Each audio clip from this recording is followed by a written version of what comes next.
Welcome to my YouTube channel. आज मैं आपको क्लास 4 के लिए ABS के चैप्टर नंबर 22 को पढ़ाऊंगी। तो बच्चों, इससे पहले वाली वीडियो में पूरा ही चैप्टर डिटेल में पढ़ा दिया था। यहाँ पर हम सिर्फ क्वेश्चन आंसर ही लिखना सीखेंगे ताकि कम टाइमिंग में अपने होमवर्क को और एग्ज़ाम की तैयारी को जल्दी जल्दी पूरा कर सकें। तो पढ़ना स्टार्ट करते हैं।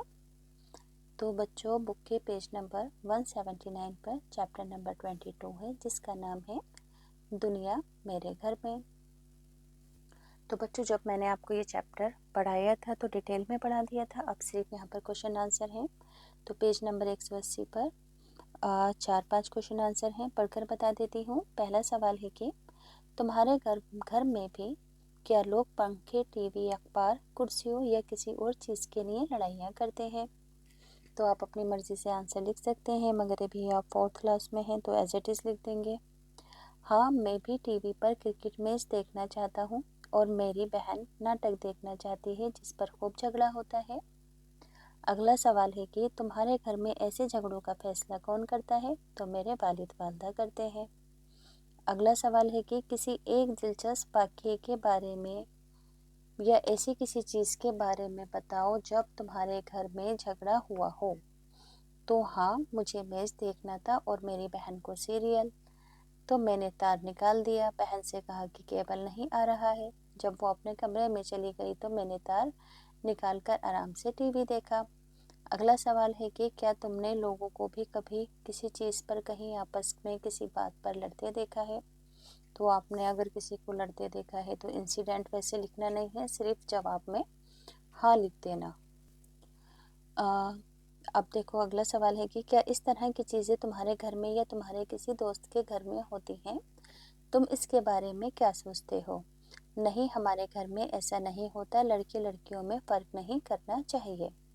अगला सवाल है कि क्या तुम सोचते हो कि लड़कियों, औरतों और मर्दों के लिए मुख्तलिफ यानी कि अलग अलग कवायद यानी कि कानून होने चाहिए? तो बिल्कुल नहीं, सब कवायद सबके लिए एक जैसे होने चाहिए। अगला सवाल है कि सोचो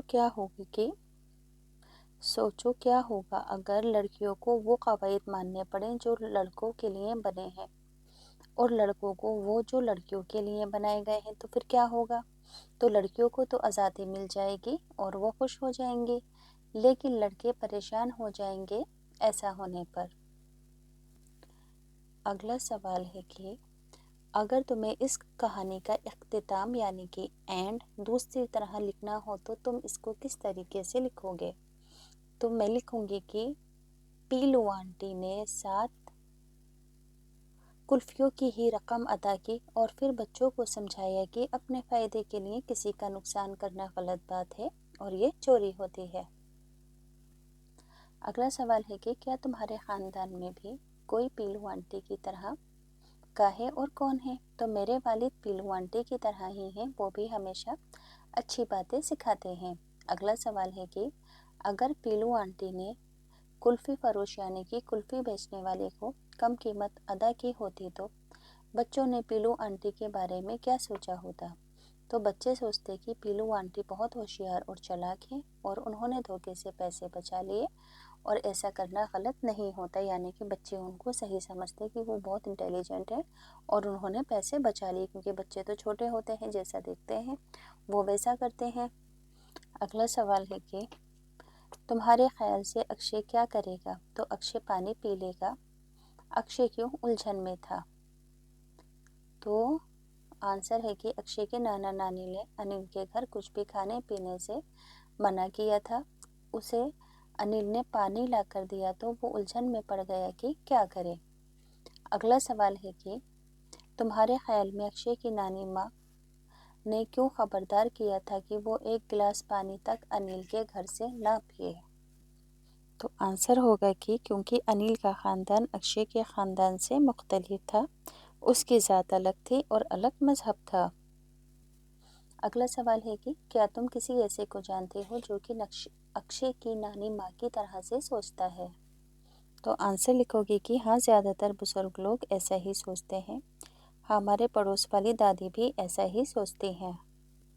अगला सवाल है कि क्या तुम अक्षय की नानी माँ से इत्तेफाक रखते हो, एग्री करते हो? तो हमारा आंसर होगा नहीं, क्योंकि सभी को बराबरी का हक दिया गया है।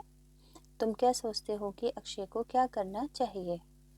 तो आंसर होगा कि उसे कोई भी फर्क करे बगैर पानी पी लेना चाहिए। अब यहाँ पर कुछ सवाल हैं पेज नंबर 184 पर। पहला सवाल है कि अगर तुम ढोंडू की जगह होते तो तुम क्या करते? तो हम आटे की चक्की खरीद लेते, है ना। आंसर है कि आटे की चक्की खरीद लेता। क्या ऐसा कभी तुम्हारे साथ हुआ है कि तुम कुछ करना चाहते हो लेकिन ख़ानदान के बुज़ुर्गों ने वो नहीं करने दिया? तो हाँ, ऐसा हुआ है। अगला सवाल है कि तुम्हारे घर में फ़ैसला कौन करता है? तुम उसके बारे में क्या महसूस करते हो? तो मेरे वालिद फ़ैसला करते हैं, सोच समझकर फ़ैसला करते हैं। तुम्हें कैसा लगेगा कि अगर एक ही इंसान तुम्हारे ख़ानदान के सारे ही फ़ैसले करेगा? तो बुरा लगेगा, क्योंकि सबकी अलग अलग ख्वाहिशात होती हैं।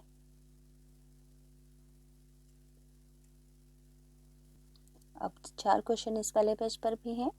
तुमने कभी किसी के लम्स को नापसंद किया है, यानी कि स्पर्श को? किस लम्स को तुमने नापसंद किया है? तो यहाँ पर हमारा आंसर है नहीं।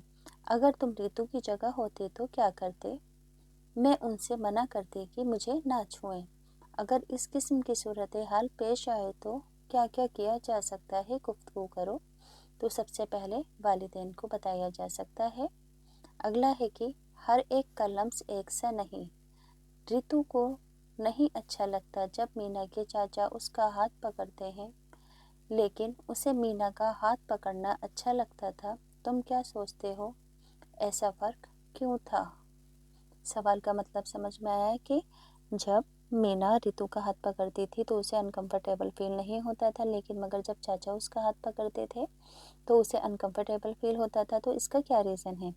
तो आंसर होगा कि क्योंकि मीनू रितु की दोस्त थी, उसकी हम उम्र थी और वो भी लड़की थी, लेकिन मीना के चाचा उम्र में बड़े थे और आदमी थे, इसलिए उनका हाथ पकड़ना उसे अच्छा नहीं लगता था।